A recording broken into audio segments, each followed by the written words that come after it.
A developing story starts us off at 11. Legendary rocker Brad Delp, lead singer of Boston, found dead in his New Hampshire home. Good evening, everyone. Tom is off tonight. Friends and fans are left speechless after hearing of Delp's death. Rest in peace reads a sign outside a bar in Somerville, Mass, where Delp's current band was scheduled to play there tonight. Delp had lived in the Granite State for years and was found today after a call for help at his Atkinson home. WMUR's Heather Hamill, they're live, beginning our team coverage. Heather? Well, police don't believe that drugs or alcohol had anything to do with Delp's death, but neighbors who live right here on this street, the same street that Delp has lived for close to 10 years, say it certainly has stirred up emotion. And for others, it made them aware that they live so close to a rock star. At Brad Delp's Atkinson home, a few lights can be seen from the windows, but it's quiet. Neighbors say it's a different scene from earlier today. And the police were there till 4 o'clock, so I knew something bad had happened, but I didn't know to who or what. The chief says Brad Delp died in his home alone. He says the cause is unknown, but he's certain it was not foul play. Everything seemed to be normal. There was nothing disrupted in the house, and he was a fairly healthy person from what we were able to ascertain, so it was just an untimely death. Police say it was his fiancée, Pamela Sullivan, who found his body and called 911, and news spread fast. It was really hard, yeah. Alma Hardy says Delp lived across the street from her for at least a decade, and in recent years she became friends with him, even going to many of his concerts. The former lead singer of the popular 70s and 80s rock band Boston had been recently playing in a Beatles tribute band called Beetlejuice. He'd stay there and sign every autograph. And if he saw you, he'd wave to you or he'd say hi to you when he saw you in the audience. Alma has a picture of each and every band member, and even one with Delp and her granddaughter. The eyes on that one were...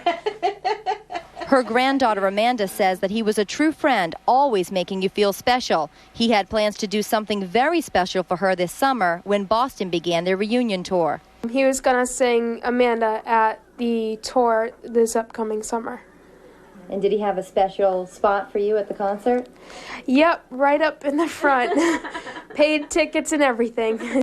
Now, she and her grandmother will have to hold the pictures close to their heart. They say they'll miss him greatly, and the town has lost a great neighbor. I've been in town 52 years, and he's moved in, and he was just a regular Joe, that's all. Now, police say that they are waiting on toxicology reports to determine the exact cause of death, and that could take up to a week's time. Reporting live in Atkinson, Heather Hamill, WMUR News 9. Well, you just heard how much of an impact Brad Delp had on his neighbors. That also extends to his fans and loved ones who say he'd do anything to help them. They still can't believe he's gone. Jean Mackin continues our coverage now. Well, tonight we talked to a close friend who says Brad Delp had a very bright future, his upcoming wedding, rehearsing to go on tour again with Boston, and all of the charity events that touched so many lives in New Hampshire. It was a blessing for me. I really felt very fortunate to have Brad as a friend.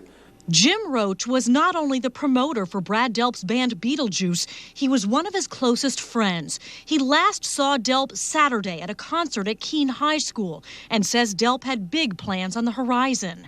He was getting married this summer to a very nice girl, and they were planning on a little private ceremony, then a nice party for all of his friends afterwards. And I think half of the state of New Hampshire would have been invited to it. And Boston was going on tour. They were in rehearsals now. Jim Roach says Brad Delp had a deep love of New Hampshire. He lived here in New Hampshire. I mean, Brad could live anywhere, but he loved being up here. He calls Delp the anti-rock star, staying after every show to talk and sign autographs and diving into charity, like this event in November that honored Doug Flutie for his community work.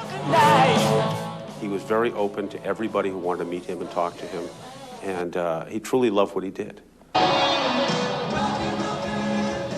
Longtime fans of the group Boston are devastated by the news. I've seen Boston 3 or 4 times. I was lucky enough, and I just can't believe it. I'm just shocked. Brad Delp played one of his many charity events here at the Black Brimmer in Manchester. Managers say he heard about the fundraiser for fallen Manchester police officer Michael Briggs and called to volunteer. I'm just glad he was able to, I guess at the time, help us out in our need, and I'm sorry for his family. Musician Jim Magoon was there that night. it's so inspirational that, to see somebody that came from Boston and you get to meet somebody like that. He's such a nice guy, and it's such a tragic loss. It really is. Brad Delp's 2 children and former wife are reportedly on their way to New Hampshire from California. Delp was scheduled to take the stage again in New Hampshire next week for a concert in Rochester. Live in the newsroom, Jean Mackin, WMUR News 9. He certainly will be missed. Thank you, Jean. Delp had just completed an interview with the Keene radio station as part of an hour-long special about the Beatles and his Beatles tribute band, a band he loved. News 9 has posted a link to that entire interview on our website.